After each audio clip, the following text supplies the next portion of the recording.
Assalamualaikum warahmatullahi wabarakatuh. Di sini saya akan menerangkan tentang interferensi cahaya. Nama saya Ali Farjul Anwar.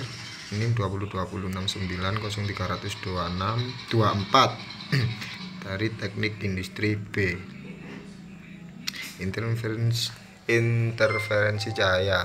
Interferensi cahaya adalah perpaduan antara dua gelombang cahaya. Agar interferensi cahaya dapat diteramati dengan jelas, maka kedua gelombang cahaya itu harus bersifat koheren. Dua gelombang cahaya dikatakan koheren apabila kedua gelombang cahaya tersebut mempunyai amplitudo, frekuensi yang sama, dan pada fasenya tetap. Ada dua hasil interferensi cahaya yang dapat teramati dengan jelas jika kedua gelombang tersebut berinterferensi. Apabila kedua gelombang cahaya berinterferensi saling memperkuat, bersifat konstruktif, maka akan menghasilkan garis terang yang teramati pada layar. Apabila kedua gelombang cahaya berinterferensi saling memperlemah atau bersifat destruktif, maka akan menghasilkan garis gelap yang teramati pada layar. Marilah sekarang kita mempelajari peristiwa interferensi cahaya yang telah dilakukan percobaan atau eksperimen oleh para ilmuwan terdahulu, seperti halnya Thomas Young dan Franz Snell. Interferensi cahaya pada celah ganda. Percobaan yang dilakukan oleh Thomas Young dan Franz Snell pada dasarnya adalah sama. Yang membedakan adalah dalam hal mendapatkan kedua gelombang cahaya yang koheren. Thomas Young mendapatkan dua gelombang cahaya yang koheren dengan menjatuhkan cahaya dari sumber cahaya pada dua buah celah sempit yang saling berdekatan, sehingga sinar cahaya yang keluar dari celah tersebut merupakan cahaya yang koheren. Sebaliknya, Franz Snell mendapatkan dua gelombang cahaya yang koheren dengan memantulkan cahaya dari suatu sumber ke arah dua buah cermin datar yang disusun hampir membentuk sudut 180, sehingga akan diperoleh dua bayangan sumber cahaya. Sinar yang dipantulkan oleh cermin 1 dan 2 dapat dianggap sebagai dua gelombang cahaya yang koheren. Skema percobaan Young terlihat pada gambar di bawah ini.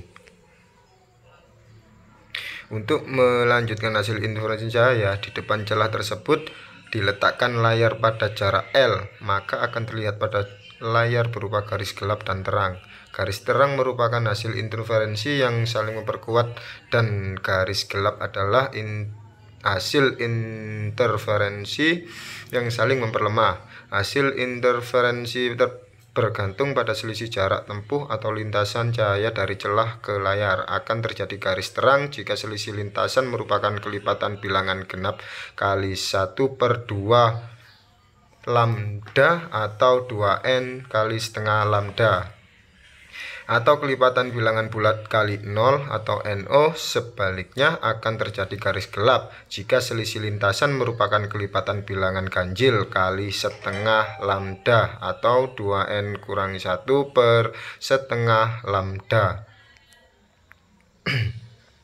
Misalkan jarak antara dua celah D, jarak layar ke celah L di titik O pada layar, akan terjadi garis terang yang disebut garis terang pusat karena jarak S1O dan S2O adalah sama, sehingga gelombang cahaya sampai di O akan terjadi interferensi maksimum. Di titik P yang berjarak P dari terang pusat akan terjadi interferensi maksimum atau minimum tergantung pada selisih lintasan S2P kurangi S1P. Perhatikan gambar di samping.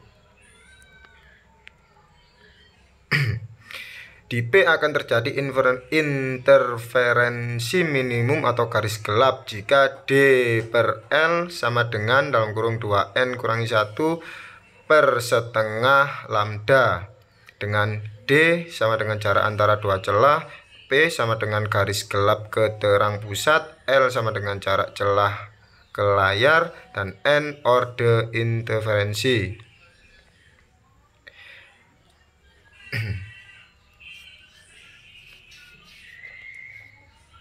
Ini adalah contoh soalnya. Bisa kalian lihat sendiri. 2. Interferensi pada selaput tipis.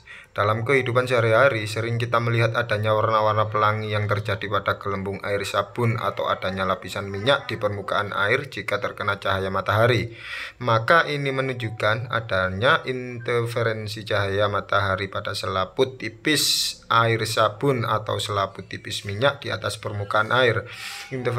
Interferensi cahaya terjadi dari cahaya yang dipantulkan oleh lapisan permukaan atas dan bawah dari selaput tipis tersebut. Untuk lebih jelasnya perhatikan gambar di samping.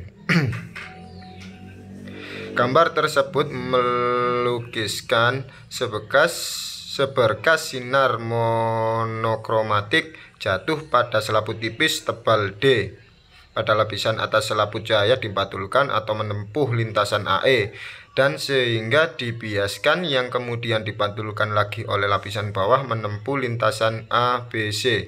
Antara sinar yang menempuh lintasan AE dan ABC akan saling berinterferensi di titik P tergantung pada jarak selisih lintasan optik.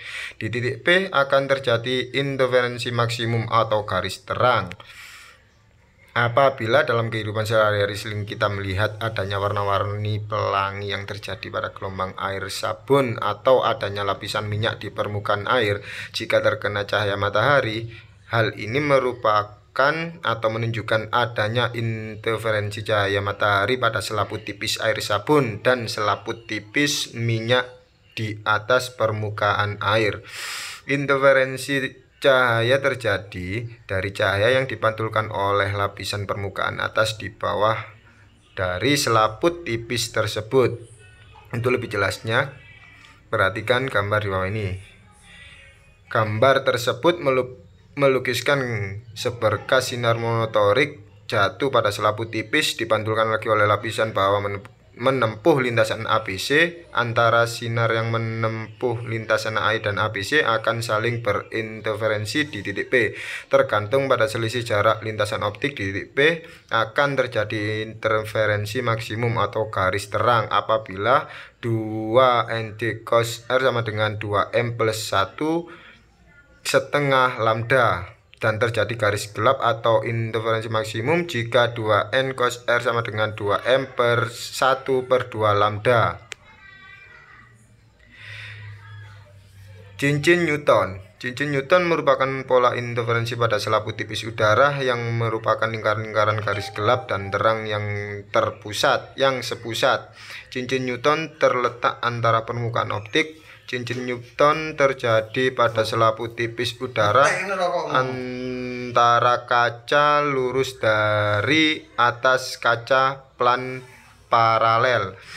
Cincin Newton ini terjadi karena interferensi cahaya yang dipantulkan oleh permukaan gelembung lensa dengan sinar yang telah menembus lapisan udara yang kemudian dipantulkan oleh permukaan bagian atas kaca plan paralel. Perhatikan gambar di samping. Apabila R menyatakan jari-jari orde lingkaran, R jari-jari kelengkungan permukaan lensa, N merupakan orde lingkaran, dan O menyatakan panjang gelombang cahaya yang digunakan. Maka hubungan antara jari-jari orde interferensi dengan panjang gelombang cahaya yang digunakan dapat dinyatakan dalam persamaan berikut ini, yaitu R kuadrat sama dengan 2N plus 1 kali setengah lambda. Terima kasih, sekian dari kami. Assalamualaikum warahmatullahi wabarakatuh.